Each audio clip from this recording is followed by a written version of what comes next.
దేవుడి యొక్క వాక్యము మన హృదయాలను, ఆ తలంపులను, ఆలోచనలు ఏం చేస్తున్నాయి అంటే పరిశోధించి ఆ పటికము వలె మనలో ఉన్నటువంటి మలినాన్ని,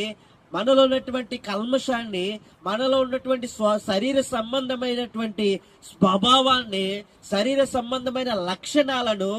లేక శరీర సంబంధమైన కోరికలన్నింటినీ ఈ వాక్యం ఏం చేస్తున్నాయి అంటే ఆ పటికము వలె